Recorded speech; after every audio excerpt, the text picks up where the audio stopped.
గత 5 ఏళ్ల జగన్ పాలనలో విజయవాడ ఆటోనగర్ తీవ్ర నిర్లక్ష్యానికి గురైంది. వైకాపా నేతల అలసత్వంతో పారిశ్రామికవాడ పరిస్థితి ఘోరంగా దిగజారింది.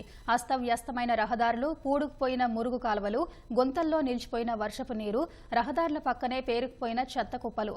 ఇలా ఒకటేమిటి, ఆటోనగర్ పేరు చెబితేనే హడిలిపోయే పరిస్థితి నెలకొంది. ఇక రోజంతా అక్కడే పనిచేసే వేల మంది కార్మికుల పరిస్థితి మరింత దయనీయంగా మారింది.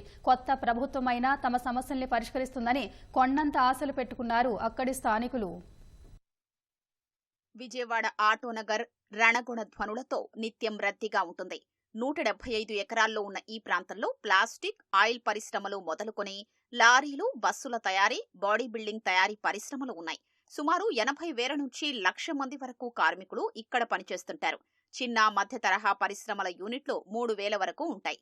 ఇంతటి ప్రసిద్ధ ఆటోనగర్లో పారిశుద్ధ్యం అధ్వాన్నంగా మారింది. రహదార్ల పక్కనే పెద్ద ఎత్తున చెత్తాచెదారం పేరుకుపోయింది. రోజు సుమారు 30 టన్నుల చెత్త ఉత్పత్తవుతుంది. దీన్ని ఎప్పటికప్పుడు పరిశుభ్రం చేసే సిబ్బంది, యంత్రాంగం కరువైంది. కొన్ని రోడ్లలో వారానికి ఒకసారి మాత్రమే చెత్త సేకరిస్తున్నారని ఇక్కడ పనిచేసే కార్మికులు చెప్తున్నారు. మురుగు కాలువల్లో చెత్తను 2 నెలలకోసారి తీస్తున్నారని, దీంతో సాయంత్రం వేళల్లో దోమలు ఎక్కువగా ఉండడంతో పని చేయలేకపోతున్నామని కార్మికులు వాపోతున్నారు.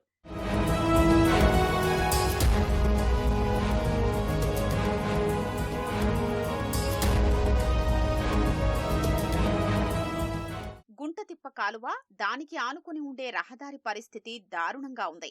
చెత్తాచెదారం నిండిన రహదారులతో వాహనదారులు, కార్మికులు తీవ్ర అవస్థలు పడుతున్నారు.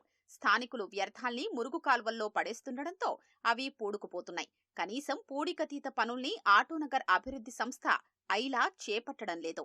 ఇదే కాకుండా నిత్యం కార్మికులు ఏదో విధంగా ప్రమాదాల బారిన పడుతుంటారు. సిలిండర్లు పేరడం, డీజిల్ ట్యాంకులకు మంటలు అంటుకోవడం, ఇలా కార్మికులు గాయపడిన సందర్భాలు అనేకం. ప్రమాదాలు జరిగినప్పుడు దగ్గరలో ఆసుపత్రి సదుపాయం లేకపోవడంతో ప్రైవేట్ ఆసుపత్రులకు పరుగులు తీయాల్సిన పరిస్థితులు ఏర్పడ్డాయి. వాటి ఖర్చులు భరించలేక కార్మికులకు తడిసి మోపెడవుతోంది. ఆటోనగర్లో అగ్ని ప్రమాదం జరిగితే పక్కనే ఉన్న నివాస ప్రాంతాలకు మంటలు వేగంగా విస్తరించే అవకాశం ఉంది. చాలా వాటిల్లో కనీస భద్రతా చర్యలు లేవు. వర్షాలు పడితే లోతట్టు ప్రాంతాల్లో రోజుల తరబడి మురుగునీరు నిలిచిపోతోంది. దీంతో పనులు చెయ్యలేక కార్మికులు తీవ్ర ఇబ్బందులు పడుతున్నారు. కాలువలు కట్టిన దగ్గర నుంచి ఇప్పుడు దాకా కాలువలు తీయలా, కట్టి కూడా దాదాపు 7 సంవత్సరాలు అవుతుంది. ఎంతసేపు ఎన్నిసార్లు చెప్పినా ఐలా వాళ్ళకి కానీ మున్సిపాలిటీ వాళ్ళకి అసలు రావట్లే, రెస్పాన్స్ అవ్వట్లేదు. నీళ్ళు వెళ్ళక మాకు దోమలకి తట్టుకోలేకపోతున్నాం ఇక్కడ పనులు చేయాలన్నా. అందుకు మేము రోడ్డు మీద పెట్టుకుని చేసుకోవాల్సి వస్తుంది పనులు. ఇంత పెద్ద షెడ్ పెట్టుకుని కూడా వర్షం నీళ్ళు వెళ్ళట్లేదు, మళ్ళీ ఈ నీళ్లు లోపలికి వచ్చేస్తున్నాయి కాలువలో. పనులు ఉన్నా కానీ చేయడానికి అది ఆస్కారం లేదు. లోన మొత్తం రోడ్ల మీద చేయాల్సి వస్తుంది. వచ్చే బళ్ళు, వెళ్ళే బళ్ళు, ట్రాఫిక్, అసలు ఏంటంటే నానా ఇది ఉందండి. లేదు, అస్సలు లేదండి. మోకాళ్ళ పైన ఉన్నాయి నీళ్లు. అది ఏంటంటే చుప్పలై పెట్టి తోడుది మేము అలా కొద్ది గొప్ప బళ్ళు బయట లాగి పనులు చేసుకోవాల్సి వస్తుంది. అలా దోమలో అది ఉండడానికి ఇల్లు లేదు.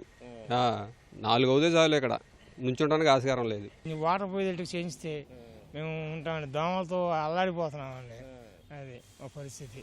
ఈ వర్షాకాలం వస్తే చాలా ఇబ్బంది మాకు. బళ్ళు పనులు చేసుకోవాలన్నా ఇక్కడ పెట్టి చేసుకోవాల్సి వస్తుంది. బళ్ళు కస్టమర్లు కూడా, వచ్చేవాళ్ళు కూడా రావట్లేదు ఈ నీళ్లు చూసి. ఈ నీళ్ళల్లో మేము తిరిగి కూడా మాకు ఎలర్జీలు అలాంటివి వచ్చేస్తున్నాయి, చర్మ వ్యాధులు అలాంటివన్నీ. కాలువలు కూడా అసలు తీయట్లేదండి. ఐలా వాళ్ళు అసలు ఏం పట్టించుకోవట్లేదండి. ఎవరు అసలు పోయిన గవర్నమెంట్ అసలు ఏం పట్టించుకోలేదు.